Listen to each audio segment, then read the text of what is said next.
Hace apenas un par de horas, el presidente Trump convocó otra reunión de su gabinete, en la que, como siempre, le preguntaron qué está pasando con la guerra de Irán. ¿Estamos cerca de un acuerdo negociado? ¿Ha aceptado algo la parte iraní? ¿Estamos pensando en volver a la guerra y todo eso? Todas esas preguntas se repitieron como de costumbre. Pero por debajo de todo eso está la cuestión central sobre la que se sostiene toda la economía estadounidense: los mercados baratos y las grandes cantidades de energía. Y todo eso se está viendo limitado por lo que está ocurriendo ahora mismo en el Golfo Pérsico, en el Estrecho de Hormuz, como consecuencia de esta guerra.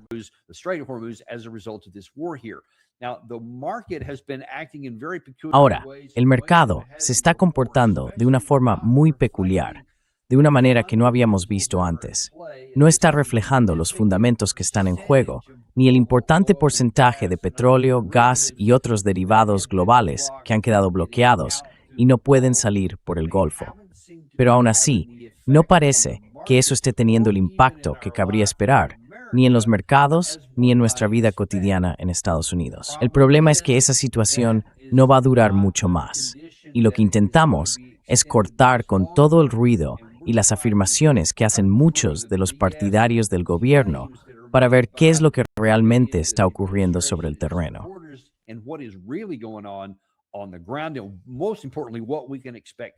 Y lo más importante, ¿qué podemos esperar de lo que viene? Y hoy no podríamos tener a nadie mejor para hablar de ello. Por primera vez en nuestro programa, un viejo amigo mío, alguien a quien conozco desde hace muchos años, Art Berman. Es geólogo, consultor energético y muy activo en X. Mucha gente sigue de cerca sus análisis, entre ellos nuestro colaborador habitual, Steve Jeremy, que te tiene en muy alta estima. Así que antes que nada, Art, bienvenido al programa. Encantado de tenerte con nosotros. Muchas gracias por invitarme. Y sí, Steve es un amigo en común y creo que los dos le tenemos mucho respeto por muchas razones. Sí, por muchas razones, desde luego. Mira, otra de las razones por las que me alegra tanto tenerte aquí es porque a lo largo de toda tu carrera has representado muy bien lo que simboliza este programa. No dejarte intimidar y no ceder a la hora de decir la verdad, sin importar lo que piense la gente. Y vaya, ¿cuánto necesitamos de eso hoy en día? Empecemos viendo lo que dijo el presidente Trump sobre el petróleo hace solo unos minutos, en la reunión de su gabinete.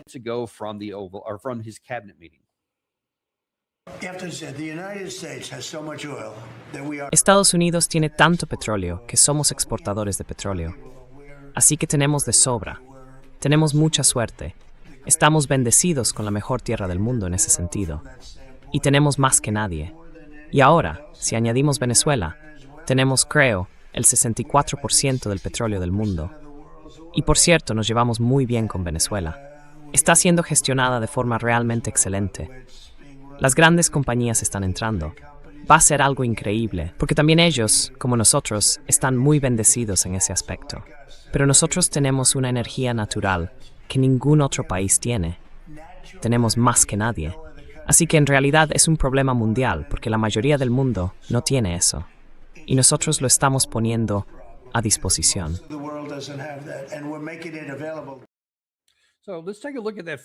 Vamos a ver eso primero, porque él viene a decir algo así como, oye, ¿sabes qué? Somos energéticamente independientes. Lo ha repetido muchas veces. Tenemos petróleo de sobra. Lo acaba de decir. Ahí está. Así que ni siquiera tenemos que preocuparnos por eso. Hablaré del tema de Venezuela aparte. Pero ¿qué respondes cuando él dice, sí, tenemos petróleo de sobra, así que no me importa lo que pase en el Golfo?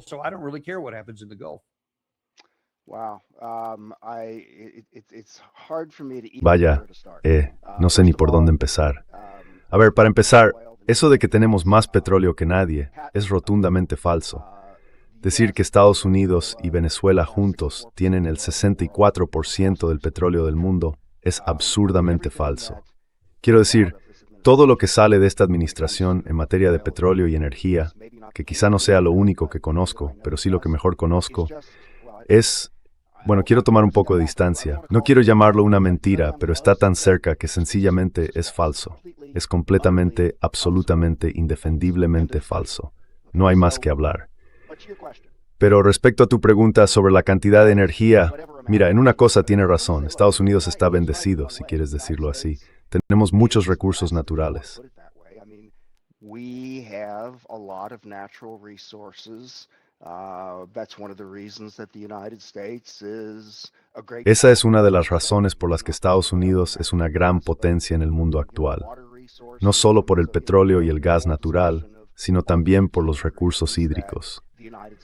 Podríamos entrar en toda una discusión sobre las razones estratégicas que explican por qué Estados Unidos es lo que es. Así que no quiero llevarle la contraria, porque en términos generales estoy bastante de acuerdo con él. Dicho esto, sin embargo, lo primero es que, en una economía globalizada, nadie es inmune a nada. Quiero decir, eso es absurdo. Si Estados Unidos fuera una isla económica y cultural completamente autosuficiente, que no comerciara con nadie y no participara en la política global, entonces podríamos empezar a analizar qué partes de su argumento siguen sin funcionar. Y hay bastantes. Pero como no es así, resulta absurdo siquiera tener esta conversación.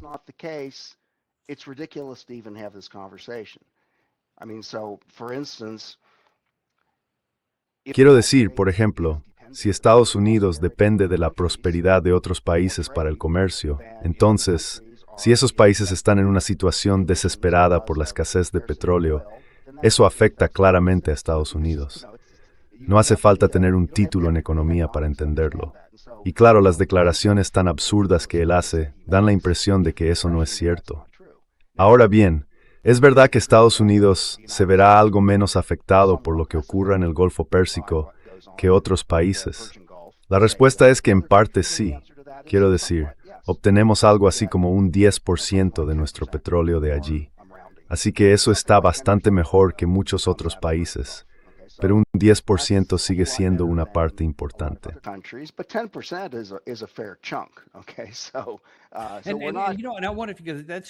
Y me pregunto si eso va a sorprender a mucha gente. Y también me pregunto si puedes responder, porque hay una especie de mantra que el Congreso repite desde hace tiempo, que Estados Unidos es energéticamente independiente, que no necesitamos nada de nadie. Pero si el 10% de nuestro petróleo viene del Golfo Pérsico, eso a mí no me suena a independencia.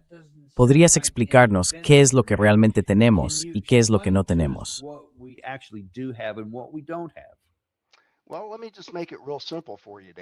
Mira, déjame ponértelo muy sencillo, Daniel. Estados Unidos importa 6,5 millones de barriles de petróleo al día de algún sitio. Ahora dime, ¿por qué demonios un país que se dice independiente en energía importaría más petróleo al día del que consume toda Europa en un solo día? Podríamos dejar la conversación ahí mismo. Es absurdo. Pero bueno, de lo que ellos hablan es de energía neta. ¿Y eso qué significa?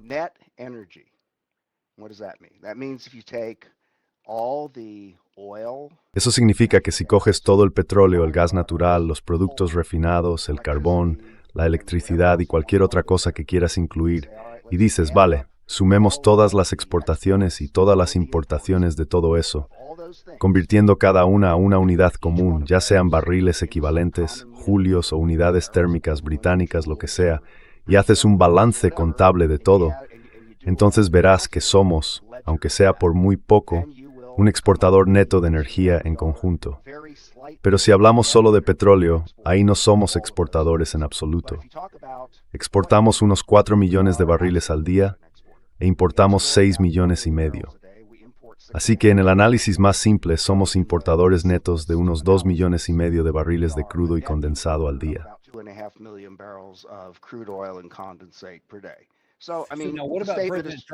Entonces, quiero decir, ¿qué pasa con la afirmación del presidente Trump hace 1 o 2 semanas, cuando presumía de que todos esos superpetroleros vacíos y otros buques que iban al Golfo Pérsico ahora están llegando a todos esos puertos estadounidenses y que se están llenando y haciéndonos ganar, ya sabes, muchísimo dinero? ¿Cómo está funcionando eso?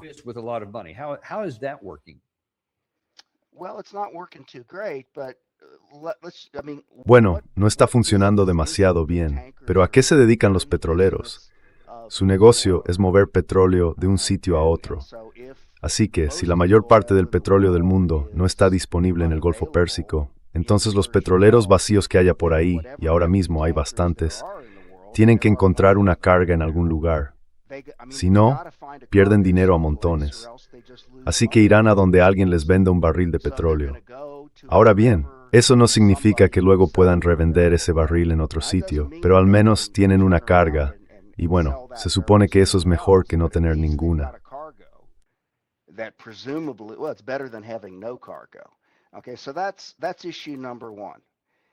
Vale, ese es el primer tema. Pero lo más importante que la gente debería preguntarse es, ¿por qué exactamente exportamos 4 millones de barriles de petróleo al día y al mismo tiempo importamos 6 millones y medio? ¿Por qué no nos quedamos con todo lo que tenemos, no exportamos nada y así estaríamos casi en independencia energética, como algunos creen que ya estamos? Y la respuesta es que el tipo de petróleo que produce Estados Unidos no es el tipo adecuado. No todo el petróleo es igual. Qué sorpresa, ¿verdad? No todo es igual. Por ejemplo, no, y de hecho dices que eso sorprende. Pues sí, sorprende a la mayoría de la gente. Será Romero Grow, mucho se pide que todo es sitting wide. Entonces, ¿qué pasa ahora? No te oigo. Gary, ¿tienes alguna idea? ¿Me oyes, Gary? ¿Todavía no? Seguro que esto se puede cortar en la edición, ¿no? ¿Cómo? Que esto es en directo. Gary, ¿me oyes?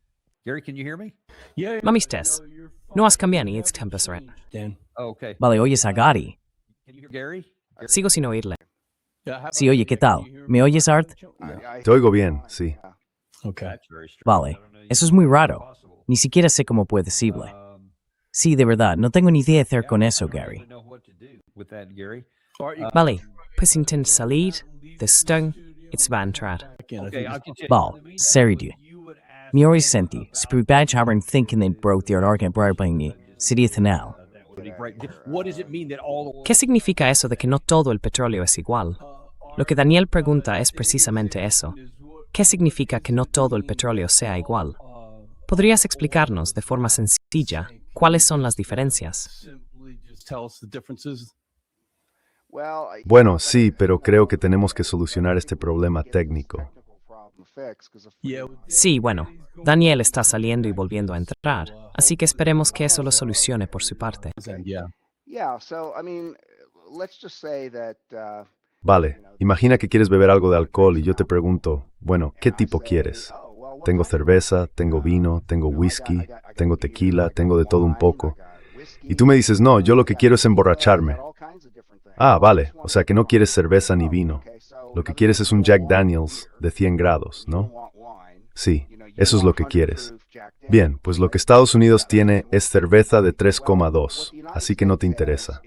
Tú quieres el Jack Daniels de 100 grados que puedes conseguir del Golfo Pérsico o de ciertos tipos de crudo ruso, pero eso no es lo que produce Estados Unidos.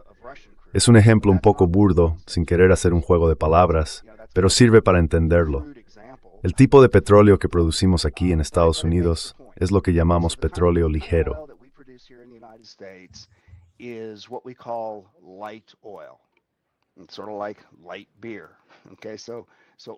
Es un poco como la cerveza ligera. El petróleo, digamos, se cocina dentro de la tierra. Y cuanto más profundo está enterrado, mayor es la presión, mayor la temperatura y más se van destilando las partes más pesadas de ese petróleo. Lo que queda es un crudo muy ligero que va genial para fabricar cosas como gasolina, materias primas petroquímicas y plásticos, pero no sirve en absoluto para producir diésel, combustible de aviación o queroseno. Entonces lo que pasa es que, y no ocurre solo con el petróleo de esquisto, esto sucede con casi todo el petróleo estadounidense. Es una cuestión geoquímica. Tiene que ver con la fase de cocción que ha alcanzado el petróleo en Estados Unidos. No es porque venga del esquisto ni de otro tipo de yacimiento, no es 100% cierto, pero sí lo es en un 90%. Now, it's not 100% true, but it's 90% true. And so basically what happens is that Básicamente lo que pasa es que producimos más petróleo ligero del que podemos usar, porque necesitamos fabricar otras cosas además de gasolina y materias primas petroquímicas. Así que se lo vendemos a otros, lo exportamos, y para compensar el petróleo más pesado que no tenemos, lo compramos a otros países. Ahora bien, todas nuestras refinerías están diseñadas de esa manera. No es algo que podamos cambiar de un día para otro, como si apretáramos un interruptor y dijéramos, bueno, ya no queremos hacerlo así. No, fue algo intencionado. Era la forma en que se hacían las cosas, y cambió hace unos 50 años, cuando el diésel se convirtió en el producto refinado más importante del mundo. Y por cierto, el mundo funciona con diésel. Es una afirmación un poco simplificada, pero estamos intentando dejar claros algunos puntos muy importantes aquí. Quiero decir, el diésel es, por cierto, ¿me oyes ahora? Sí, te oigo perfectamente, Daniel. By the way, can you hear me now?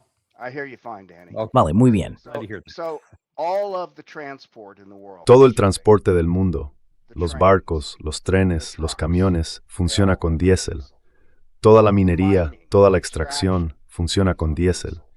Toda la perforación petrolera funciona con diésel. El diésel es como la hemoglobina de la economía global. Y lo que acabo de decirte es que el petróleo estadounidense no es muy bueno para producir diésel. Así que si alguien quiere argumentar que Estados Unidos es energéticamente independiente, pero no puede producir diésel, solo en que la hemoglobina de la economía global, en Samori Sterigerivis Alintversassen fue muy interesante, no habría funcionado.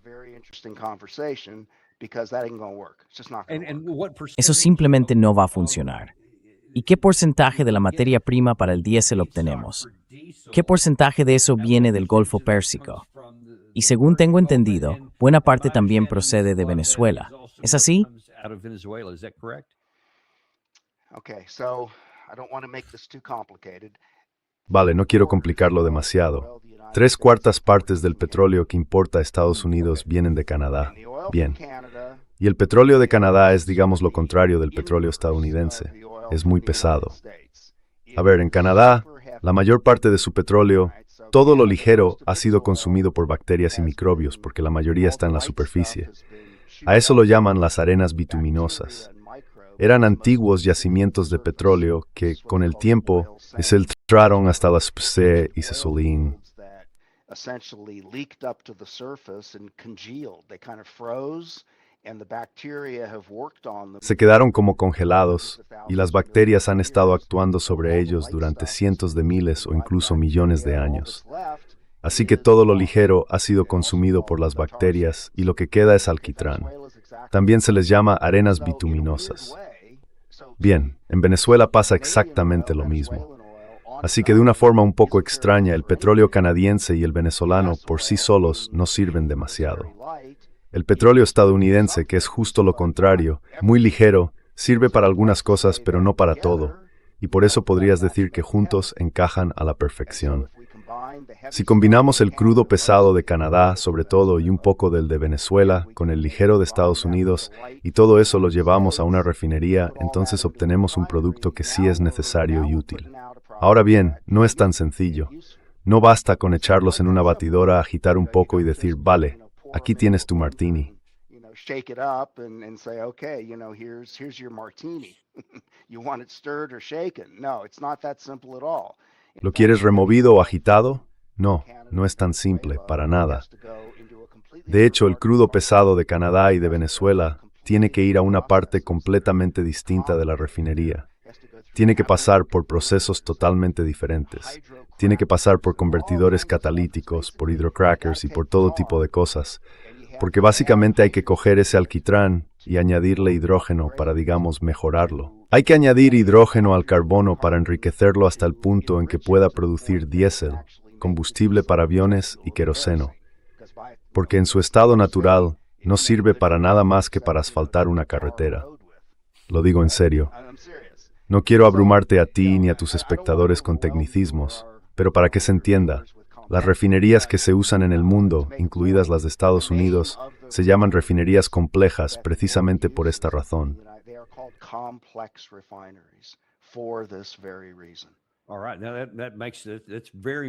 De acuerdo. Eso es muy importante de entender. y te agradezco que lo hayas señalado, sobre todo al compararlo con lo del Jack Daniels y esas cosas. Así se entiende mucho mejor. Vamos a echar un vistazo a otra cosa. Creo que fue hace un mes, o 3 o 4 semanas, cuando parecía que la guerra con Irán no iba bien. El precio del petróleo subió hasta creo unos $119, y luego pasaron muchas cosas y se estabilizó durante bastante tiempo en torno a los $100. Pero ahora que parece, o al menos eso se dice, que estamos cerca de un acuerdo negociado, que por cierto hoy se ha vuelto a frustrar, tenemos aquí al señor Kevin Hassett, director del Consejo Económico Nacional de la Casa Blanca, que afirma que dentro de poco, en realidad en menos de un mes, el precio va a caer por debajo de los $85 por barril. Y esto fue lo que dijo en Fox News, si no me equivoco.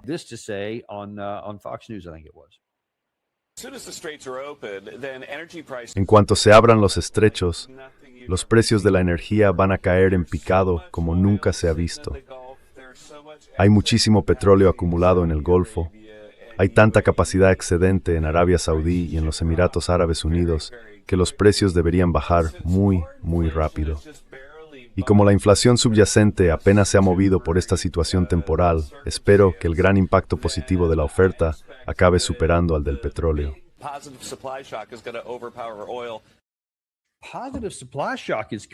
Se acerca un shock positivo de oferta. Bueno, eso es interesante. Muchos expertos con los que hemos hablado, entre ellos Chris Martinson, decían que esto tardaría entre 6 y 8 meses, en el mejor de los casos, en resolverse antes de volver a algo parecido a la normalidad una vez que todo se reabra. Pero él está diciendo, no hombre, el mes que viene estaremos bien. ¿Tiene razón?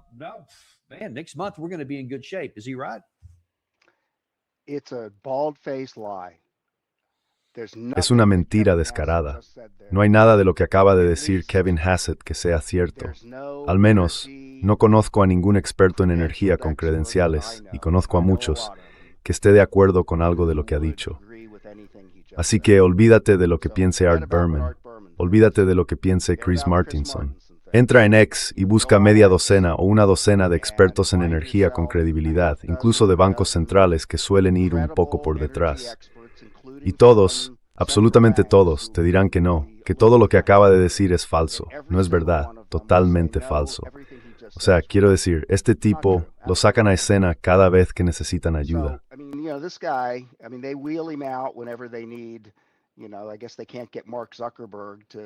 Supongo que no pueden conseguir que Mark Zuckerberg sea su forma de vida sintética porque no trabaja para ellos. Así que sacan a Kevin Hassett, lo programan para que diga algo que provoque una reacción en alguien y todos dicen, perfecto, no tenemos de qué preocuparnos. Eso es una tontería total, completa y absoluta.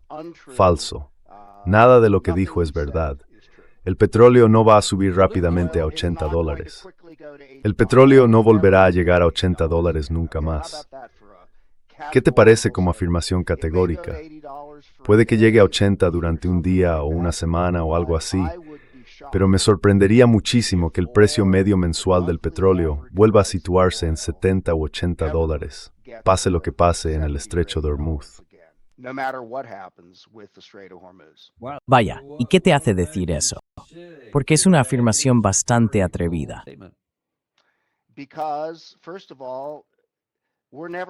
Porque para empezar, el estrecho de Hormuz no va a volver a abrirse. Punto. Eso simplemente no va a pasar. Y hay que pensarlo bien. Tú tienes experiencia militar. Si conquistas la colina que domina todo lo que te rodea, ¿la entregarías alguna vez? Yo no lo haría, ni yo tampoco. Desde luego, no sin sacar mucho más que una simple libra de carne de mi adversario. Querría una tonelada. Mira, hubo civilizaciones enteras en lugares como Mesoamérica que prosperaban un meandro de un río y cobraban un peaje a todo el que subía o bajaba por el río para poder pasar por ese recodo. Y si no pagaban, sacaban los arcos, las flechas, las espadas o lo que tuvieran y los echaban de allí.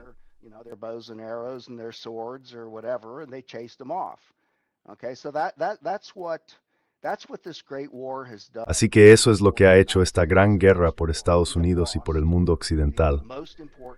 Hemos perdido el punto de estrangulamiento energético más importante del planeta.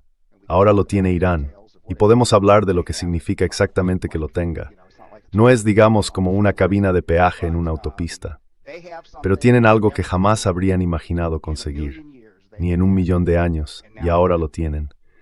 Así que, si no hay nada más de lo que hablar en términos militares, entonces Estados Unidos y Occidente han sufrido una derrota gigantesca, porque Irán es ahora en la práctica el país más poderoso del mundo, algo que no era antes de la guerra. Y hay mucha gente que dice, bueno, sí hemos destruido gran parte de su bla, bla, bla, su marina, su fuerza aérea, su infraestructura, y así sucesivamente.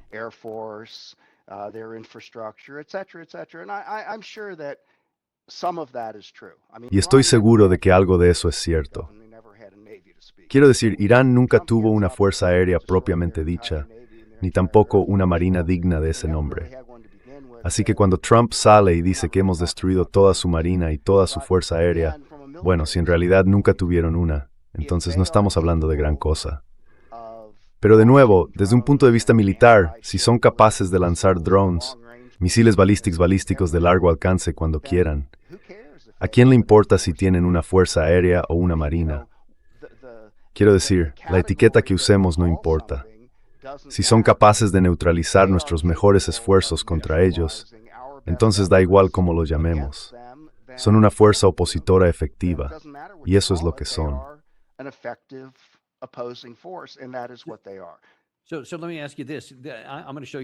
Déjame preguntarte algo. Voy a mostrarte otro fragmento de la rueda de prensa del presidente Trump esta tarde, durante la reunión del gabinete. Está hablando del estrecho de Hormuz. Gary es quien menciona Trump-Oman en este comentario. Dime, ¿cómo crees que van a recibir esto las personas que conocen la industria del petróleo y saben lo que realmente pasa? Todo lo que acabas de decir y lo que esto va a significar, porque así es como él lo está presentando al público estadounidense. ¿Y aceptaría un acuerdo a corto plazo que permitiera a Irán y a Omán controlar el estrecho y tendrían que abrirlo de inmediato o tratar de inmediato en que eso ocurriese en el estrecho? No, el estrecho va a estar abierto para todo el mundo. ¿Y quién lo controlaría? Son aguas internacionales. Nadie va a controlarlo. Nosotros lo vigilaremos, pero nadie va a controlarlo. Eso forma parte de la negociación que tenemos. A ellos les gustaría controlarlo. Nadie va a controlarlo. Son aguas internacionales, y Omán se comportará como los demás, o tendremos que destruirlos. Ellos lo entienden. Estarán bien.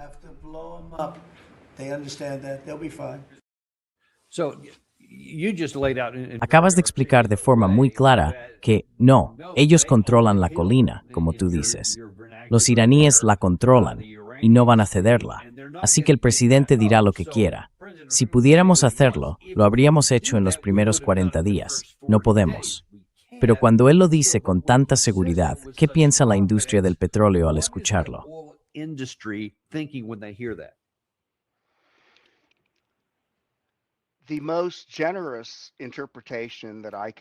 La interpretación más generosa que puedo ofrecer aquí, y ya lo mencioné antes, es que ellos no son dueños del estrecho de Hormuz. No es como si fuera un peaje de Irán. Lo que han hecho es crear tanto riesgo y tanta inestabilidad que nadie se atreve a pasar un barco por allí. Ninguna compañía de seguros asegura un petrolero para cruzarlo. Nadie acepta ese riesgo. Así que, en la práctica, controlan el estrecho de Hormuz mediante la interrupción. El presidente puede decir que es una vía marítima internacional, y tiene razón al decirlo. Pero si nadie mueve un petrolero por allí, entonces, ¿qué más da? No importa cómo lo llames. Si no puedes hacer pasar petróleo por ahí, está cerrado. Y eso es sencillamente la realidad.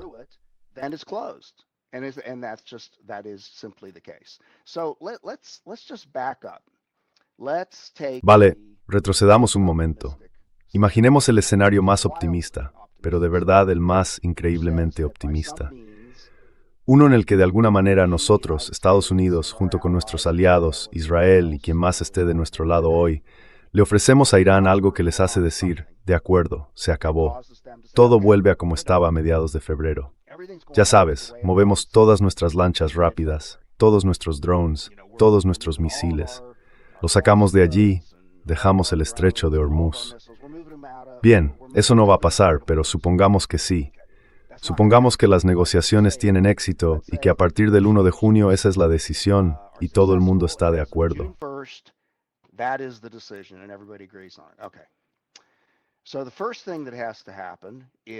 Lo primero que tiene que pasar es que todos los propietarios de esos petroleros den permiso a los capitanes para cruzar el estrecho de Hormuz. ¿Y en qué están pensando? En la responsabilidad y en la seguridad. En cuanto a la responsabilidad, ninguno de esos petroleros tiene seguro ahora mismo.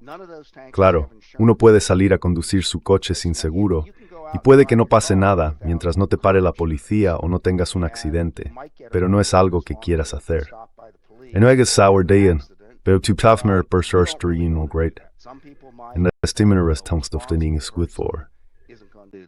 So none of those boats have insurance. All right, so what's it going to take before...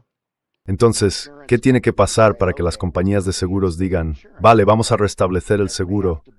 Pues tendrán que creer que el riesgo ha bajado lo suficiente como para que tenga sentido volver a ofrecerlo. Ahora mismo sabemos que hay minas, ¿de acuerdo? El fin de semana atacamos algunos buques iraníes porque estaban colocando minas. No sabemos cuántas hay y da igual si es 1 o 1000. El caso es que hay minas, ¿vale? Entonces Irán dice, de acuerdo, nos retiramos. Bien, ¿cuánto tiempo tiene que pasar hasta que haya suficientes dragaminas que limpien la zona y puedan decir, vale, ahora sí, tenemos la garantía total de que ya no queda ninguna mina?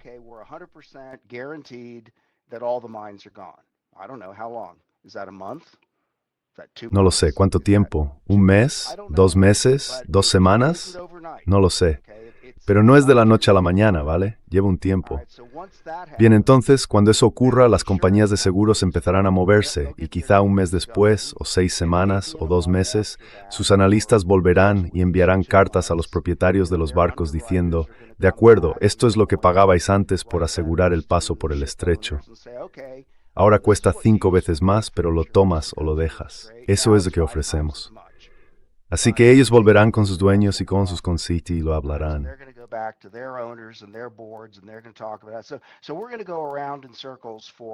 Así que vamos a estar dando vueltas durante, digamos, un par de meses. Si somos generosos, podríamos decir entre 4 y 6 semanas antes de que alguien piense, vale, ahora sí podemos empezar a movernos. Bien, ¿cuántos petroleros hay dentro del Golfo Pérsico? No lo sé con exactitud. Un par de cientos, quizá acercándose al millar. Imagina que todo el mundo está en un cine y de repente dicen, bueno, la película se ha acabado, todo el mundo fuera. No es que la gente salga corriendo por la puerta. Todos tienen que esperar a que la persona de al lado se levante y salga, que coja su bolso o deje las palomitas, o que alguien con andador o en silla de ruedas pueda moverse.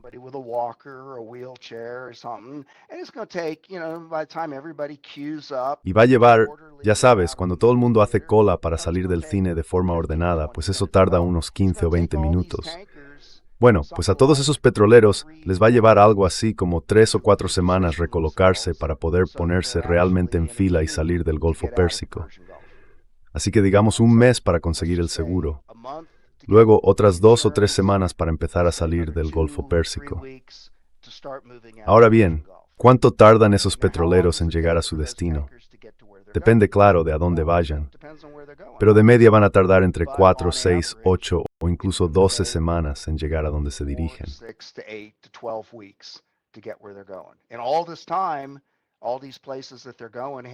Y durante todo este tiempo, todos esos lugares a los que van no han tenido nada de petróleo. Así que digamos, de media pasarán unos 2 meses antes de que ese petróleo llegue. Eso significa que ya estamos a 4 meses desde una decisión optimista. Estamos hablando de junio, julio, agosto, septiembre, o sea, finales de septiembre, antes de que llegue petróleo a ningún sitio. Ahora hemos hablado de los flujos, pero ¿qué pasa con la producción? 12 millones de barriles diarios de petróleo están parados en el Golfo Pérsico, en Arabia Saudí, Irak, los Emiratos Árabes Unidos, Qatar y otros. Y buena parte de esa producción o de las instalaciones de carga está dañada por misiles. Todo eso hay que repararlo.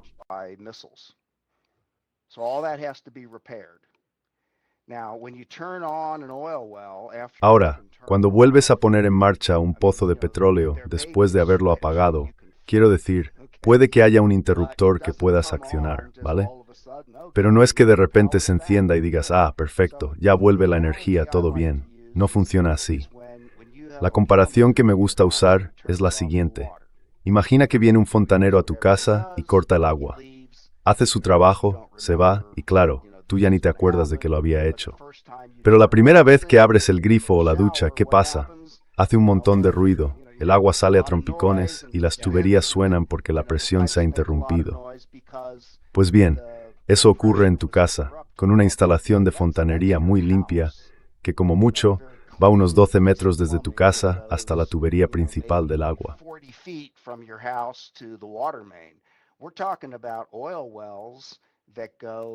Estamos hablando de pozos de petróleo que bajan a kilómetros de profundidad, no hacia una tubería de agua, sino hacia la roca.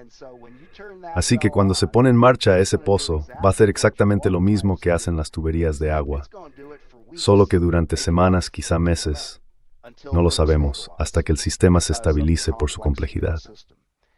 Ahora bien, un informe que leí ayer de Rabobank dice que se han perdido para siempre 700,000 barriles diarios de producción del Golfo Pérsico, que esos yacimientos están dañados y no se van a recuperar.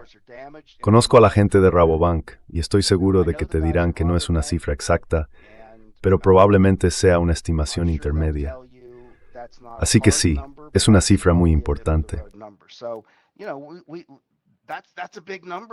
Es una cifra Gramber.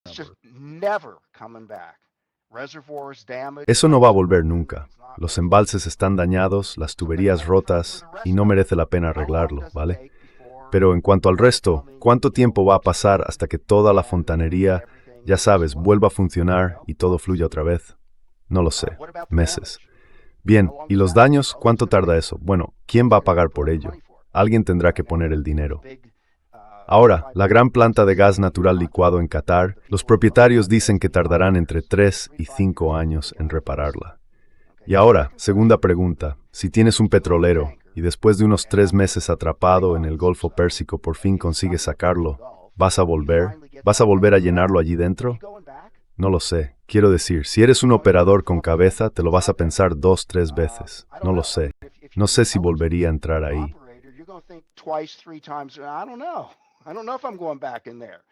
Y eso se suma a las compañías de seguros que, bueno, lo respaldarán, ¿o no? Sí, quiero decir, si un contratista te engaña, ¿vas a volver a comprarle? Yo no, ¿vale? Así que el entorno empresarial en el Golfo Pérsico está arruinado. Lugares como Emiratos Árabes Unidos, Qatar y todos esos sitios se habían vendido como una especie de paraíso del libre mercado, donde todo el mundo quería hacer negocios porque era un gran lugar para eso, sin impuestos altos, con un gobierno que no se mete en tu camino, y aunque sean países musulmanes, con bares, burdeles, casinos, todo lo necesario para pasarlo bien. Eso ya no existe. La confianza en esa estabilidad se ha perdido. Bien, así que empezamos por ahí. Y de nuevo, no estoy intentando pintar un panorama pesimista ni negativo. Solo intento darte, estas son las realidades. Me preguntabas qué piensan las personas del sector petrolero cuando oyen las tonterías que dicen Trump o Hassler. And let me ask you one more level of granularity. Let's take a look at the fleets themselves, at the tanker fleets, the VLCCs, whatever other kind of categories they have. I mean, a lot of these guys have been sitting, some in the Persian Gulf for months. Some got out, especially those that got out before the war. Algunos salieron, sobre todo los que se fueron antes de que empezara la guerra. Creo que el último que llegó fue el 29 de abril, si no me equivoco. Y eso significa que o bien han tenido que buscar otro sitio donde repostar, o están ahí fuera, esperando hasta poder volver a algún lugar. Y no están ganando dinero, lo que plantea la duda de si podrán mantener a las tripulaciones o si se marcharán. Y lo difícil que será reiniciar todo eso, conseguir tripulaciones para los barcos, para que puedan volver a entrar si es que logran superar todos los problemas de seguros y de riesgo que acabas de mencionar.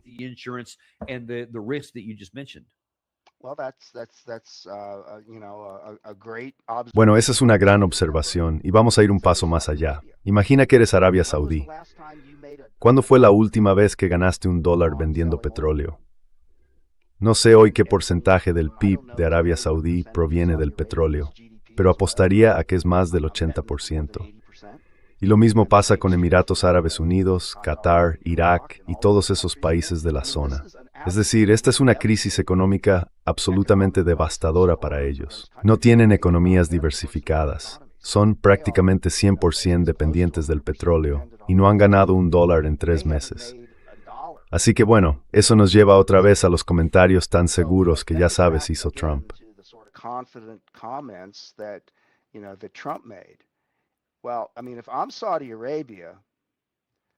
Bueno, quiero decir, si yo fuera Arabia Saudí, no me creería ni una palabra de lo que acaba de decir. Y estaría trabajando todo lo que pudiera entre bastidores para cerrar acuerdos con Irán, porque tengo que ganar dinero, maldita sea. Tengo que encontrar la manera de que ese petróleo vuelva a moverse. Porque si soy MBS o cualquiera de ellos, quiero decir, tienen más príncipes que nadie sabe cuántos en Arabia Saudí. Hablas de la sobreproducción de élites de Peter Turchin. Pues bien, esos tipos van a quedarse sin nada bastante rápido. La gente no tiene dinero, y los primeros hacia los que van a dirigir su enfado son los que sí lo tienen, las élites.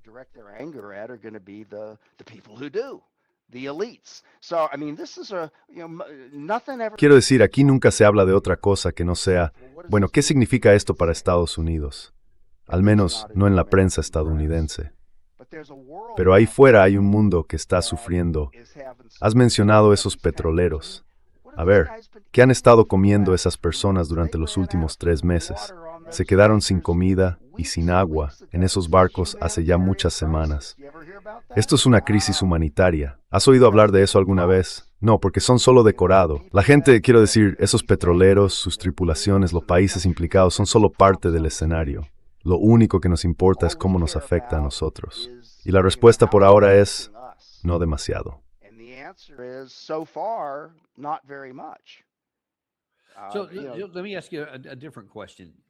Déjame hacerte otra pregunta. Has explicado muy bien lo grande que es todo esto. Volviendo a ese día mágico del que hablas, y dejando aparte si es porque todo el mundo está de acuerdo o porque hay algún tipo de pacto con Irán para que cobre un peaje o lo que sea, y digan, vale, el flujo normal puede continuar mientras me pagues el peaje, todo puede salir de allí. A partir de ese día, ¿cuánto tiempo calcularías? Sé que hay muchos factores, pero ¿cuánto tiempo crees que pasaría antes de que todo volviera, digamos, al 80% de lo que era el 27 de febrero? Nunca. No vamos a volver atrás.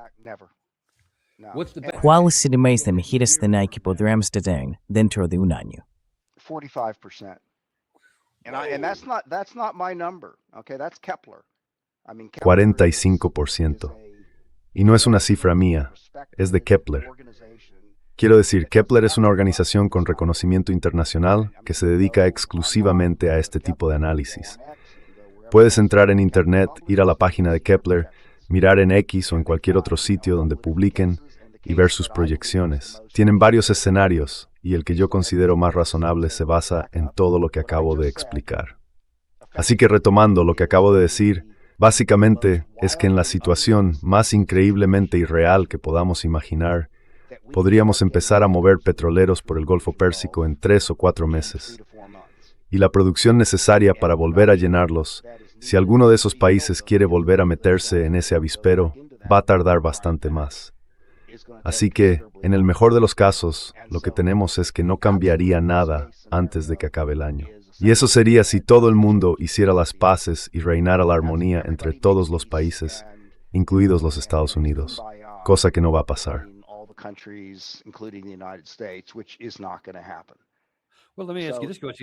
Bueno, déjame preguntarte algo. Aquí tengo una estimación de la CNN que han leído y desde luego no es muy optimista. Dicen algo así como, si te gustaba pagar $3 por galón, quizá tengas que esperar un poco más antes de volver a ver ese precio.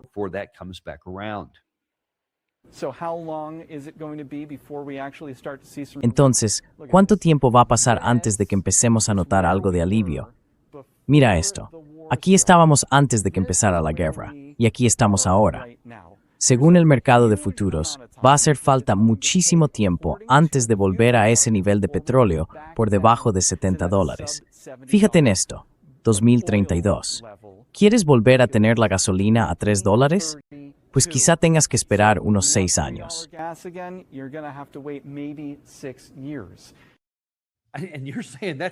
Y dices que eso es si todo sale bien. Pero eso es una diferencia enorme con el comentario de Hassett, que decía algo así como, oye, a finales del mes que viene la gasolina será baratísima. Quiero decir, no se puede ocultar algo así mucho más tiempo, ¿no crees?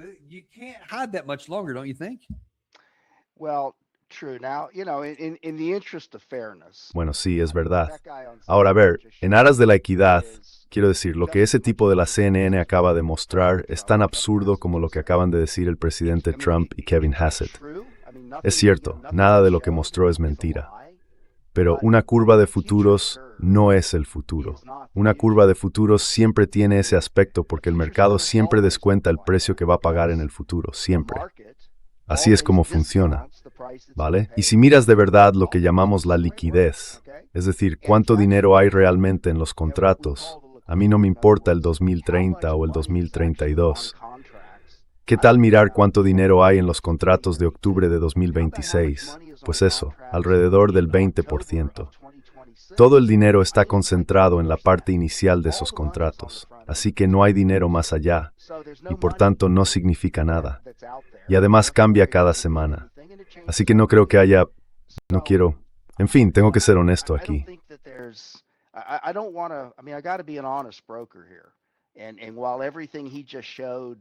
Y aunque todo lo que acaba de mostrar parece apoyar los argumentos que estoy planteando, voy a decirte que no.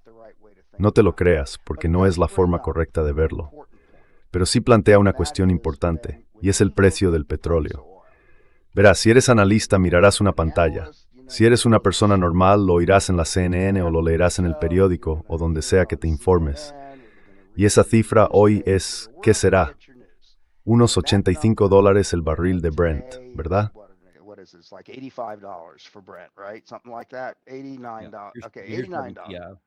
Algo así, $89, vale, 89. Bien, bien. Ahora, ¿qué significa ese número? Ese es el precio del contrato de futuros para finales de julio. O sea, estamos hablando de un valor con un descuento a 2 meses vista. No es el precio que pagarías hoy por un barril de petróleo. Si quieres comprar un barril de WTI hoy, te va a costar $140 el barril. Así que ese precio que ves ahí es la apuesta de alguien sobre lo que costará dentro de 2 meses. No digo que esté mal, solo que hay que saber lo que se está mirando. Así que, si quieres comprar un barril de petróleo hoy, te costará $140, no 89.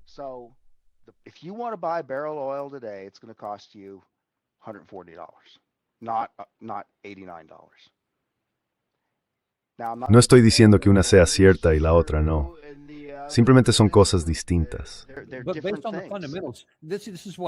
Pero, basándome en los fundamentos, esto es lo que me pregunto si puedes ayudarme a entenderlo. Según los fundamentos que acabas de describir, sobre el desmantelamiento, los oleoductos, la reactivación, la energía, el tema de los seguros, todo eso, cualquier evaluación práctica de lo que va a pasar con el petróleo en julio, si ahora mismo el precio al contado está en $140, desde luego no va a estar a 89 dentro de mes y medio. Así que parece lógico pensar que dirían, bueno, en el mejor de los casos estará en 120 o 130, y sin embargo marca 89. ¿Cómo se explica eso?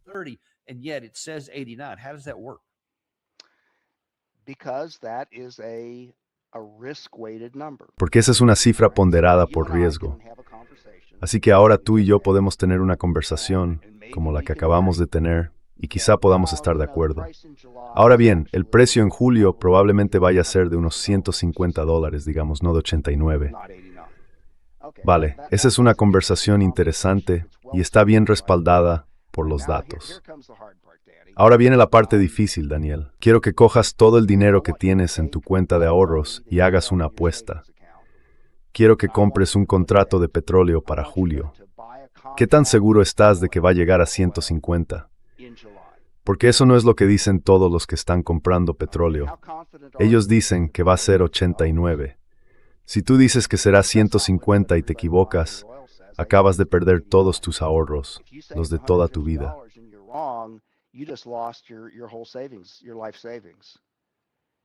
And you're going to start getting real conservative about the way you make that. Y vas a empezar a volverte muy conservador con la forma en que haces esa apuesta, en parte porque estás mirando lo que hacen los demás. Y entonces te preguntas, bueno, ¿qué es exactamente lo que piensan ellos? ¿Qué es distinto de lo que pienso yo? Y lo que piensan, esto tiene que resolverse.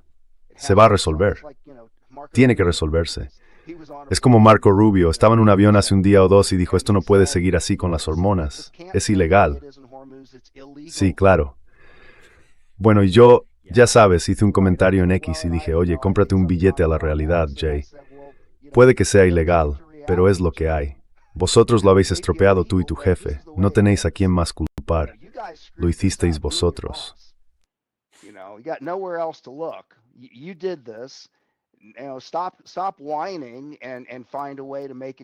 Deja de quejarte y busca la manera de solucionarlo.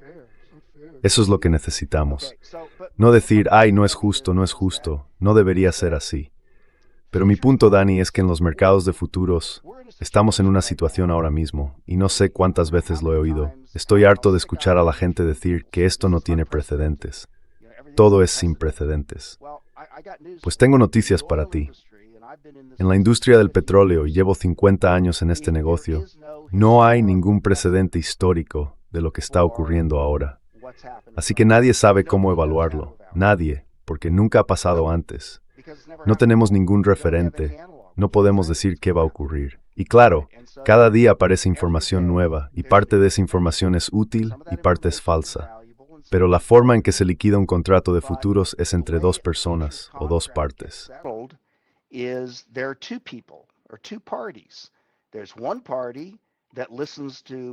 Hay un grupo que escucha al presidente Trump y yo lo llamo, por decirlo de alguna manera, el dinero tonto. Y están diciendo, bueno, ya sabes, el precio del petróleo va a ser, ya sabes, o como dijo Kevin Hassett, va a llegar a $80 en un par de semanas. Entonces esa persona va y pone todos sus ahorros apostando a un petróleo a $80. Pero claro, tiene que haber alguien al otro lado de esa operación que diga, no, eso no es así. Te equivocas. Yo voy a ganar mucho dinero con esta apuesta. Ahora bien, ¿hasta dónde estoy dispuesto a llegar? Pues digo, 90. Tú dices 80, yo digo 90. No necesito decir 100 ni 110. Solo necesito ganar la apuesta. Y sé que si tú dices 80, vas a perder. Así que ya he ganado mucho dinero.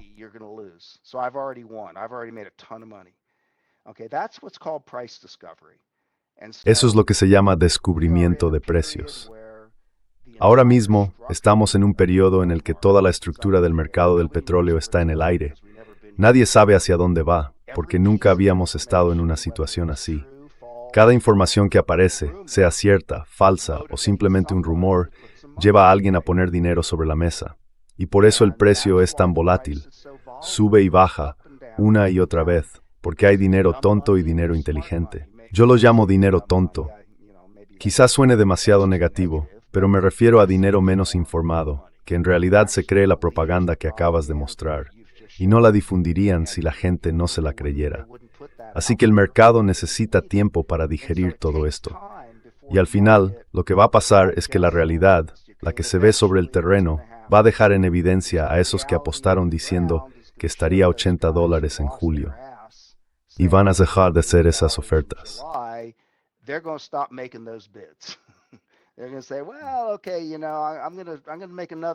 Van a decir, bueno, vale, voy a hacer otra apuesta para agosto, pero esta vez serán $90, no 80. Y habrá alguien que diga, no, eso también está mal, yo digo 100. Al final, se va a acabar el dinero tonto. Se van a acabar las personas dispuestas a apostar a la baja. Y para entonces, todos los efectos en cadena de esta disrupción van a golpear de lleno en lugares como Europa y Estados Unidos. Y entonces, da igual lo que diga Kevin Hassett, todo el mundo va a decir que es mentira, que no es verdad, porque acabo de ir a la gasolinera y lo sé. ¿Y cuándo va a pasar eso? Pues para julio. Así que ahora mismo estamos viviendo de nuestros ahorros. Estamos tirando de inventarios.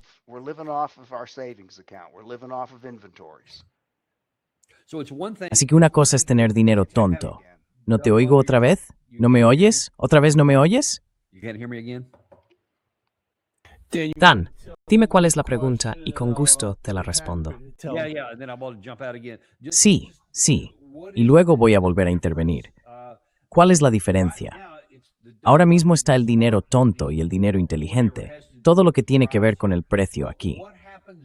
Pero ¿qué pasa cuando llegamos al punto en que simplemente no hay suficiente gasóleo para llenar el depósito y no podemos hacer comercio? And we can't do commerce.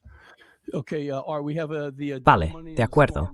Tenemos al dinero tonto y al dinero inteligente enfrentándose entre sí. Él quiere saber qué pasa cuando simplemente no hay suficiente producto disponible. No por exceso, perdón, sino porque no se está produciendo.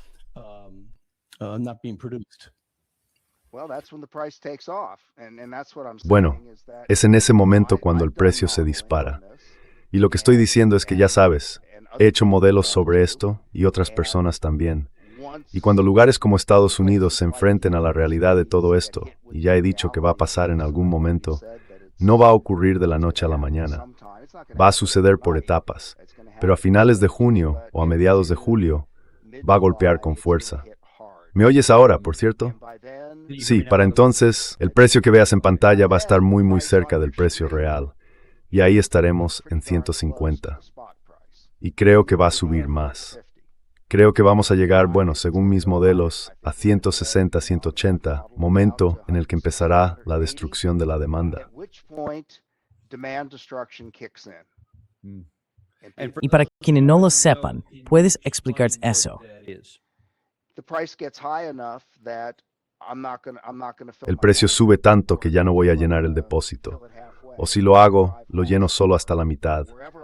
O conduzco menos. En fin, donde pueda reducir mi consumo de productos derivados del petróleo, lo haré. Así que cuando el precio sube lo suficiente, tomo decisiones y uso menos petróleo, igual que todo el mundo. Entonces llegamos, digamos, a 160, 170, 180 dólares y después el precio empieza a bajar porque la demanda cae.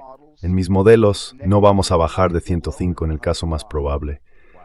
En un escenario adverso no volveremos a ver 130. Pero en el mejor escenario, que supone que a final de año las cosas, no quiero decir que se normalicen, pero que van en la dirección correcta. Sí, vale. Así que subiremos, luego bajaremos y después volveremos a subir poco a poco. Y al final se quedará ahí. El precio medio del WTI o del Brent será de 115 o 120 dólares para siempre. Vale.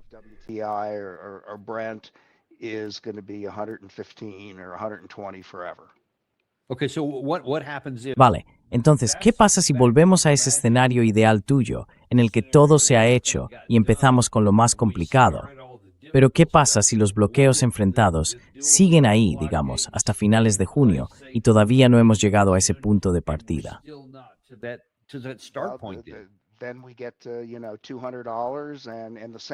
Luego llegamos a 200 y pasa lo mismo. Quiero decir, cuanto más sube, más extrema será la destrucción de la demanda. Pero el escenario es el mismo, solo que el precio al que luego cae, en lugar de ser 105, será 140 o algo así. Esto es un acontecimiento que cambia el mundo, Dani. No hay otra forma de decirlo. El petróleo eso es la economía.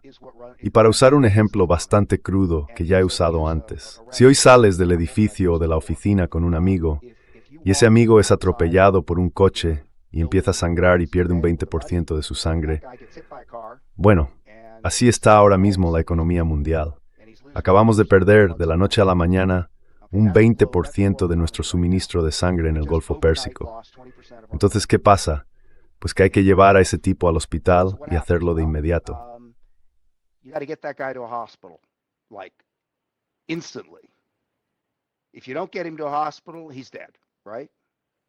Si no lo llevas a un hospital, se muere. Exacto. Vale. ¿Hay algo que puedas hacer mientras llega la ambulancia? Claro. A ver, quizá la mayor parte de la sangre le sale de la pierna. Ponle un torniquete ahí. Bien. Así, en lugar de perder un 20% de su sangre, pierde un 15%.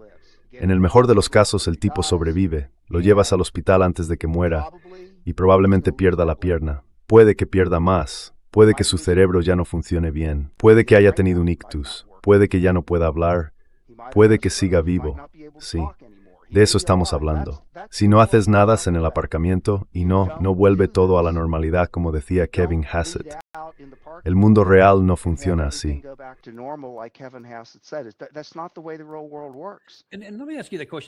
Déjame hacerte esa pregunta, porque es algo que mucha gente no entiende.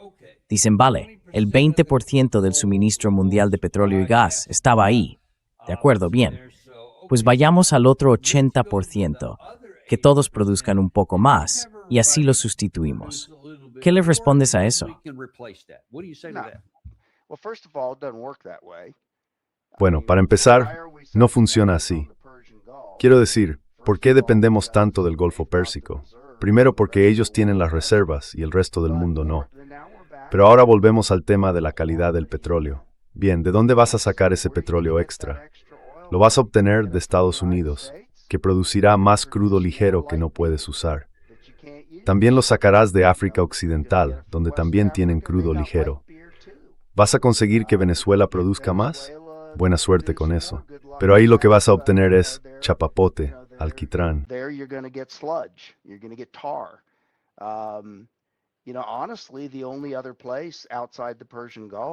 Sinceramente, el único otro lugar fuera del Golfo Pérsico que tiene una gran producción diaria del tipo adecuado de petróleo es Rusia. Así que si te preguntas por qué estamos relajando las sanciones al petróleo ruso, esa es la razón. Es porque, bueno, Rusia, Estados Unidos y Arabia Saudí son los 3 mayores productores de petróleo del mundo. Y gran parte del petróleo ruso encaja justo en ese punto ideal que sirve muy bien para fabricar diésel, queroseno y combustible para aviones. Y por cierto, Putin no es ningún tonto. Y mientras todo el mundo está en este asunto, se ha vuelto a moverse sobre Ucrania, ¿verdad?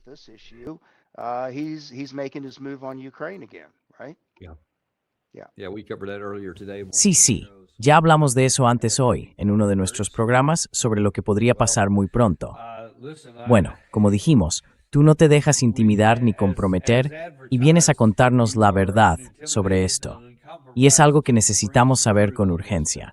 Muy poca gente entiende las cosas que acabas de explicar de una forma que todo el mundo pueda comprender. Así que te estoy muy agradecido por venir y ayudarnos a entender a qué nos enfrentamos realmente. Muchas gracias por eso, Art. Lo agradezco. Y antes de irnos, quiero que la gente entienda que esto no es una idea rara o extrema que solo tenga Art Berman. Si entras en cualquiera de esas plataformas y buscas a gente, mira lo que dice Jeff Curry.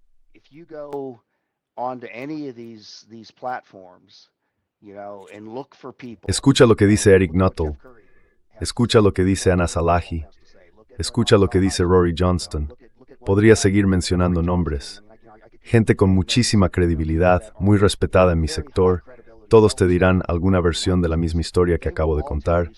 Algunos serán más extremos, otros menos. Pero todos coinciden en que esto es un acontecimiento que cambia el mundo. No vamos a salir de este agujero. Nadie está a salvo. Nadie se libra. Estados Unidos no es inmune, ¿no?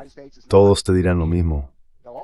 Muchísimo gente inteligente, incluso fue real prémito bono y a veces igual.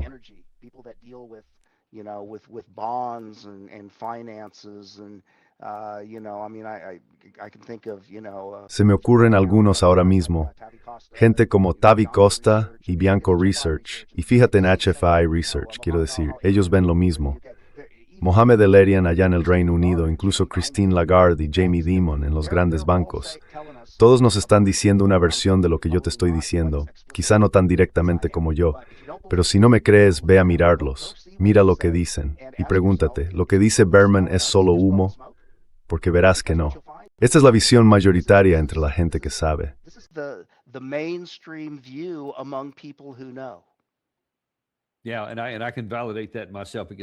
Sí, y puedo confirmarlo yo mismo, porque he revisado más o menos la mitad de esa lista. Esa es una de las razones por las que también quería invitarte. Vale, muy bien. No sé qué está pasando con el audio, pero muchas gracias por venir. De verdad, lo aprecio mucho. Espero que todos me sigáis escuchando y nos vemos mañana en el programa Daniel Davies Deep Dive. Ya sabéis que no tenemos patrocinadores porque no nos gusta bombardearos con anuncios. A mí no me gustan. Así que, Si queréis echarnos una mano, suscribíos, dad a me gusta y compartid esto con alguien que os importe. Like, and send this to somebody you care about.